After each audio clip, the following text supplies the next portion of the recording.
झाड़ियों में छुप करके बैठ करके उस मथुरा के रास्ते की तरफ देखते हैं कि कन्हैया आ रहा होगा, कन्हैया आ रहा होगा, कन्हैया आ रहा होगा। और जब दिन भर हो जाता झांकते झांकते देखते देखते, लेकिन मथुरा से जब कोई रथ आता हुआ नहीं दिखता तो शाम को जाते और मैया यशोदा से कहते, मैया तेरा कन्हैया बड़ा निर्दयी है, वो आज भी नहीं आया। रोज यही हालत होती ब्रजवासियों। हजारों गैया मैया जिन्होंने महीनों से एक तन का घास का नहीं खाया, यमुना जी का जलपान नहीं किया, बैठी बैठी बस कन्हैया की याद में रोती रहती हैं।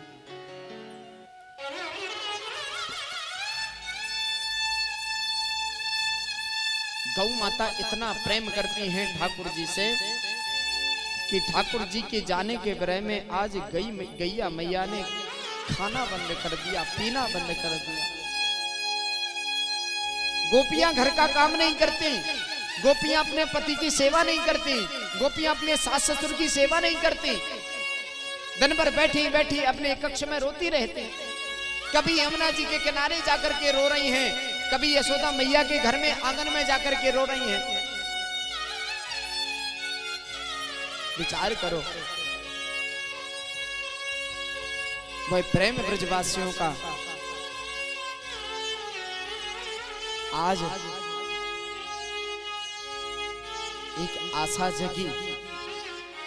ब्रजवासियों ने देखा मथुरा की तरफ से कोई रथ आ रहा है, और जब रथ पे लगे ध्वजा को देखा, पहचान गए, अरे भैया ये वही ध्वजा है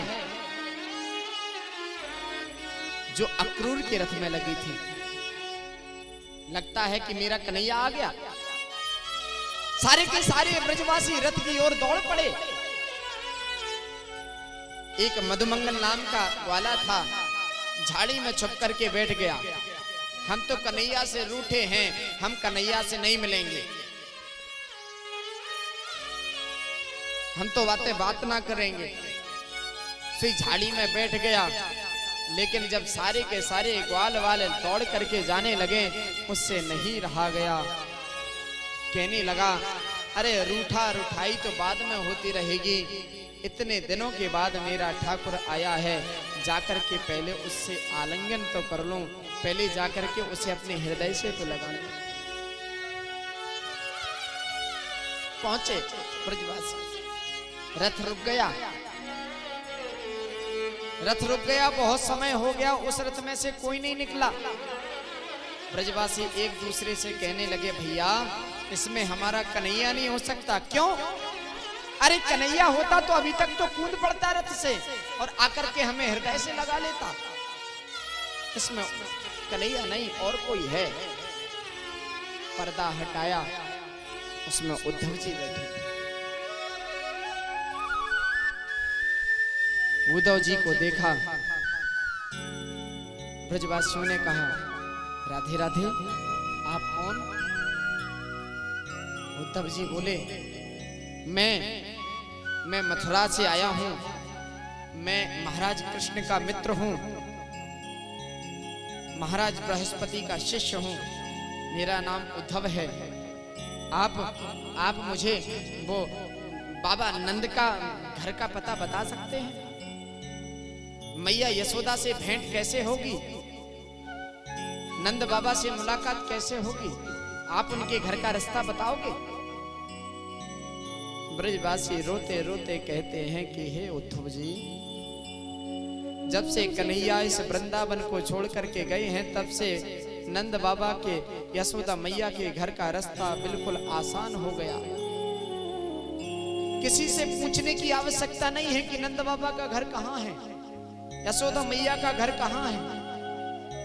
आपको ये पानी बहता दिख रहा है, ये पनारा दिख रहा है, ये कोई नदी का जल नहीं है, ये किसी के घर के पनारे का पानी नहीं है,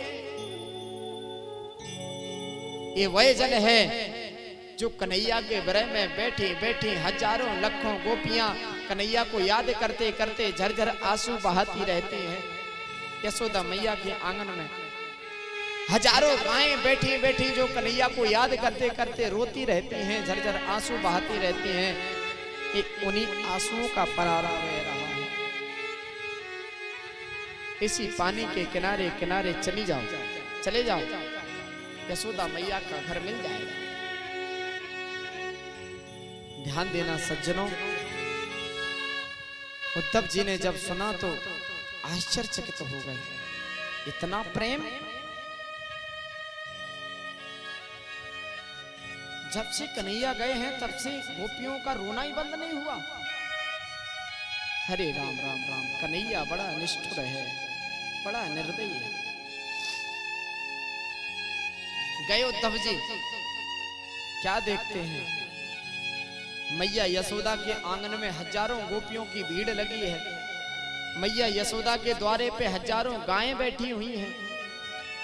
अरे गायों की तो छोड़ो, छोटे छोटे नन्हे नन्हे बछड़े बैठे हुए हैं।